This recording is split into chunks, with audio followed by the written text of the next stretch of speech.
انہوں نے بتایا کہ یہ گاڑی میرے شاگرد نے ہدیے میں دی ہے، 4 پہیہ گاڑی تھی، ہدیے میں دی ہے۔ تو ایسے بھی شاگرد ہیں جو حضور کے زمانے میں تھے، اور انہوں نے صحابی عبادہ بن صامت کو قوس ہدیہ دیا تھا، کمان۔ ولیست بمال، انہوں نے کہا کہ یہ کمان ہے، یہ تو مال تو ہے نہیں، کوئی پیسہ نہیں ہے، مال نہیں ہے، اس سے میں جہاد بھی کر سکتا ہوں۔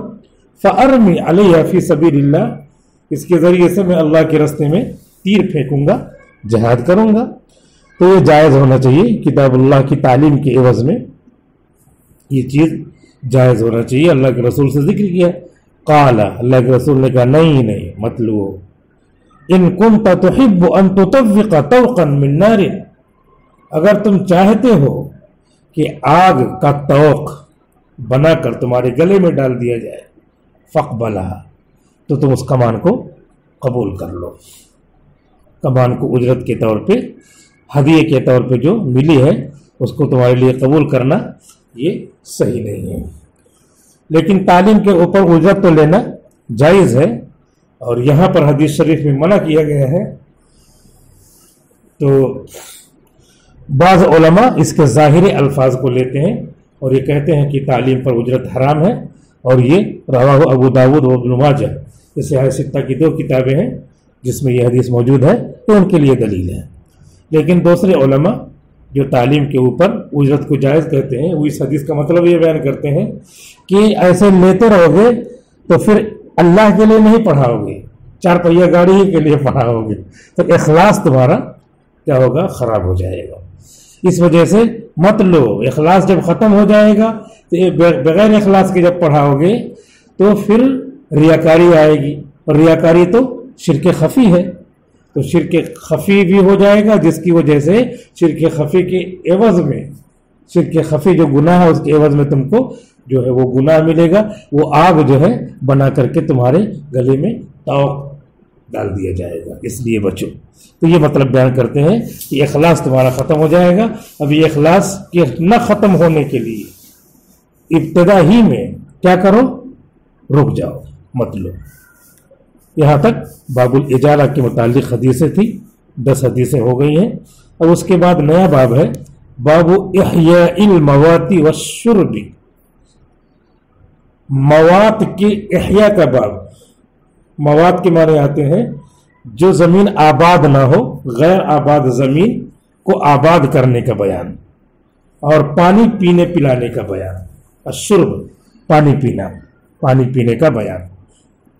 تو پانی کہیں ہے تالاب میں تو سب کا حق ہے، اس میں کسی سے پوچھنے کی ضرورت نہیں ہے۔ کنواں ہے، کنواں کسی کا بھلے سے خریدا ہوا ہے، ملکیت ہے، لیکن الشرب، اس میں سے پانی پی سکتے ہیں، دوسرے کو نکال کے پلا سکتے ہیں۔ اور زمین ہے، ایسے بنجر زمین ہے پڑی ہوئی ہے، وہ کسی کی ملکیت نہیں ہے، تو اس کو جو ہے اس کو جا کر کے دیوار گھیر دیا۔ تو امام احمد رحمۃ اللہ علیہ کہہ رہے ہیں کہ یہ احیاء ہو گیا مواد، اب کیا کریں گے؟ وہ آپ کی زمین ہو گئی۔ دوسرے ائمہ کہتے ہیں کہ نہیں، اس میں تھوڑا سا اور آبادی کرنا، جوتنا بونا، اس میں درخت وغیرہ لگا دیں یا مکان وغیرہ بنا لیں، تب پھر وہ کیا ہے؟ مواد کا احیاء ہو گیا، احیاء المواد، یعنی مردہ زمین کو زندہ کیا، غیر آباد زمین کو۔ تو اس کا بیان آ رہا ہے، حدیثوں کی روشنی میں ہی یہاں پہ بیان کریں گے۔ الفصل الاول، گویا کہ یہاں پہ یہ پتا چلا کہ جو غیر آباد زمین ہے اس کو محض گھیر لیا تو پھر اپنی ملکیت میں آ جائے گی امام احمد کے نزدیک، اور دوسرے ائمہ کے نزدیک نہیں، اس کو اور آباد کرنا پڑے گا۔ الفصل الاول، پہلی فصل، ان عائشہ رضی اللہ عنہا عن النبی صلی اللہ علیہ وسلم قال، حضرت عائشہ صدیقہ رضی اللہ عنہا سے منقول ہے، وہ نبی کریم صلی اللہ علیہ وسلم سے نقل کرتی ہیں، قالا، کہ نبی نے فرمایا، من امر ارضا، جس نے آباد کیا کوئی زمین، لیست لأحد، جو مواد تھی کسی کی ملکیت میں نہیں تھی، تو اس کو آباد کر لیا، آباد کر لیا، گورنمنٹ سے لکھوا بھی لیا، فهو احق، تو وہ حقدار ہے اس کا۔ تو گورنمنٹ سے لکھوانے کا بھی مسئلہ ہے لیکن کچھ ائمہ کہتے ہیں جیسے امام احمد رحمۃ اللہ علیہ کہ نہیں بس کافی ہے، اس کی ملکیت ہو گئی، کاغذ بنوانے کی ضرورت نہیں ہے۔ دوسرے ائمہ کہتے نہیں، امام صاحب بھی کہتے ہیں کہ کاغذ بنوانا پڑے گا گورنمنٹ سے۔ فهو احق قال عروۃ، حضرت عروہ کہتے ہیں قضا به عمر، حضرت عمر نے اس کا فیصلہ کیا تھا کہ جو ارض مواد کا احیاء کرے، یعنی جو بنجر زمین کو آباد کر لے دیوار گھیر کر یا اس میں درخت وغیرہ لگا کر کے، تو پھر اسی کی ہے قضا بھی، اس کا فیصلہ سنایا تھا فی خلافتی ہی، اپنے خلافت کے زمانے میں جب آپ امیر المومنین تھے، حضرت ابوبکر صدیق کے بعد آپ نے فیصلہ کیا تھا۔ اس کو کہنے کا حضرت عروہ کے اس کو کہنے کا مطلب یہ ہے کہ وہ حدیث منسوخ نہیں ہے، انہوں نے اس پہ فیصلہ کیا تو وہ جاری تھی تب تو فیصلہ کیا، تو یہ حکم اور یہ حدیث منسوخ نہیں ہے بلکہ جاری ہے۔ وعن ابن عباس رضی اللہ عنہما ان الصعب ابن جثامۃ، حضرت عبداللہ ابن عباس رضی اللہ عنہما کہتے ہیں کہ صعب ابن جثامہ نے کہا، یہ صحابی ہیں صعب ابن جثامہ، قال کہتے ہیں سمعت رسول اللہ صلی اللہ علیہ وسلم، میں نے سنا رسول اللہ صلی اللہ علیہ وسلم سے یقول، آپ فرماتے تھے لا حما الا للہ ورسولہ، کہ نہیں ہے کوئی چراگاہ مگر اللہ کے لیے اور اس کے رسول کے لیے۔ رواہ البخاری، امام بخاری نے نقل کیا ہے۔ یعنی جو گھاس وغیرہ اگتی ہے تو اس میں کوئی آدمی مخصوص کر کے چراگاہ اپنی بنا لے اور اپنے جانور ہی چریں گے، کسی اور کے نہیں چریں گے، تو اس طرح مخصوص کر لے تو یہ جائز نہیں ہے۔ وہ سب کے جانور چریں گے، سب کا اس میں حق ہے، جیسے پانی میں سب کا حق ہے ایسے چراگاہ میں بھی سب کا حق ہے، تالاب میں سب کا حق ہے، کنویں میں سب کا حق ہے، گھاس میں سب کا حق ہے۔ تو یہ اللہ کے رسول نے جو فرمایا تو اس کا مطلب یہ ہے کہ چراگاہ کو مخصوص نہیں کر سکتے۔ حضور صلی اللہ علیہ وسلم نے اونٹوں کی چراگاہ کے لیے مخصوص کر دیا تھا اور کسی کے جانور اس پہ نہیں چریں گے، تو وہ جو تھا وہ حضور کا خمس میں سے تھا، وَاعْلَمُوا أَنَّمَا غَنِمْتُم مِّن شَيْءٍ فَأَنَّ لِلَّهِ خُمُسَهُ، تو آپ کو وہ اتنا حصہ ملا تھا خمس میں سے، تو آپ کا تھا، اسی لیے آپ نے اپنا مخصوص کر لیا، وہ پوری پبلک کا نہیں تھا، اسی لیے زکوٰۃ کے مال کے لیے، زکوٰۃ کے ووٹوں کے چرنے کے لیے آپ نے مخصوص کر لیا، تو آپ کا جو اللہ نے دیا ہے اس میں سے آپ مخصوص کر سکتے ہیں۔ وعن عروہ، حضرت عروہ سے منقول ہے، قال کہتے ہیں خاصم الزبیر، کہ میرے ابا نے ایک آدمی سے لڑائی کیا، عروہ ابن زبیر، خاصم الزبیر، کہ زبیر رضی اللہ عنہ نے ایک آدمی سے لڑائی کیا، من الانصاری، انصاری میں سے، وہ منافق تھا، انصاری قبیلے کا تھا، فی شراج من الحرتی، حرہ کہتے ہیں پہاڑی زمین کو، پہاڑی زمین سے نکلنے والی پانی کی نالی، شراج پانی کی نالی، پہاڑی زمین ہے، پہاڑی زمین میں سے نالی نکل رہی ہے، اس نالی میں پانی بہ رہا ہے، تو اس نالی کے تعلق سے جھگڑا ہوا۔ حضرت زبیر کا یہیں پہ بازو میں کھیت تھا اور یہیں سے پانی نکل رہا تھا، نالی آ رہی تھی، اور وہ منافق انصاری جو تھا اس کا کھیت دور میں تھا، تو وہ کہہ رہا تھا کہ پہلے میں پانی لوں گا، اور حضرت زبیر کہہ رہے تھے پہلے میں لوں گا، دونوں کا جھگڑا حضور کے پاس پہنچا۔ فقال النبی صلی اللہ علیہ وسلم اسقی یا زبیر، تو حضور صلی اللہ علیہ وسلم نے فرمایا اے زبیر، آپ جو ہے اپنا کھیت سینچ لو، پہلے وہ جو نالی آ رہی ہے اسے کاٹ کر کے اپنے کھیت میں پانی لے آؤ، پہلے آپ کر لو، ثم ارسل الماء الى جارک، پھر اس کے بعد پانی کو اپنے پڑوسی کے کھیت کی طرف چھوڑ دینا۔ یہ فیصلہ کیا، اب وہ جھگڑا ہوا تو پہلے آپ نے اس کے لیے فیصلہ کر دیا، اور حضور کے پھوپھی کے یہ لڑکے تھے تو اس کی وجہ سے وہ بگڑ گیا۔ فقال الانصاری، انصاری نے کہا ان کانا بان کانا، یعنی الفصل، یہ فیصلہ ہے اس وجہ سے کہ آپ کے پھوپھی کے یہ لڑکے ہیں، ان کانا ابن امتی کا، اس وجہ سے کہ وہ آپ کے پھوپھی کے لڑکے ہیں، ایسا کہہ دیا حضور کے سامنے. کوئی صحابی اس طرح نہیں کہہ سکتی. وہ صحابی نہیں تھے بلکہ منافق آدمی تھا وہ. فَتَلَوَّنَ وَجْهُهُ, تو حضور صلی اللہ علیہ وسلم کا چہرہ انور غصے سے متغیر ہو گیا, آپ لال پیلے ہو گئے.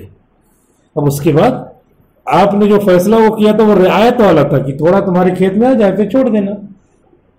اب حق کس کا ہوتا ہے؟ جو بازو میں ہوتا ہے اسی کا حق ہوتا ہے. آپ نے کہا کہ اچھا اب فیصلہ یہ سن لو. فیصلہ یہ ہے کہ اے زبیر کیا کرو کہ پورا پانی اپنے کھیت میں پورا اوپر میڑ تک آ جائے تب تک بھر لو, اس کے بعد چھوڑ دو.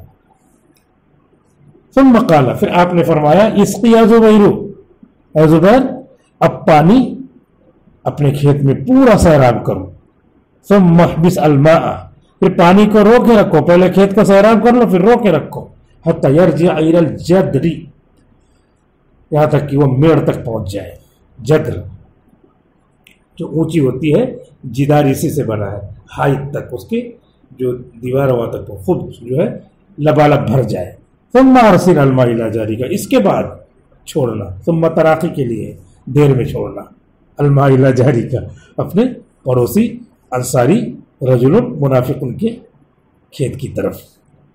فاستوعى النبی صلی اللہ علیہ وسلم للزبیر حقہ, تو حضور صلی اللہ علیہ وسلم نے فاستوعى اس میں ہے یا فاستوفى, فاستوعى النبی صلی اللہ علیہ وسلم للزبیر حقہ, تو حضور صلی اللہ علیہ وسلم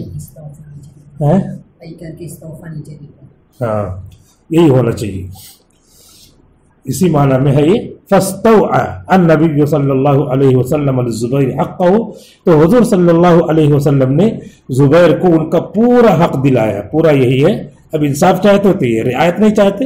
دیکھو فی صریح الحکم صراحتاً حین احفظہ الانصاری, احفاظ کے معنی غصہ دلانا, جب انصاری نے آپ کو غصہ دلا دیا تھا. وکان اشار علیہما, آپ نے ان دونوں کو مشورے والا حکم دیا تھا. اشارہ بامر, ایسے بات کا مشورہ دیا تھا. لہما فیہ سعۃ, جس میں ان دونوں کے لیے گنجائش تھی, رعایت تھی. تم اپنا تھوڑا سا حق لے لو, اس کے بعد ان کے لیے چھوڑ دینا.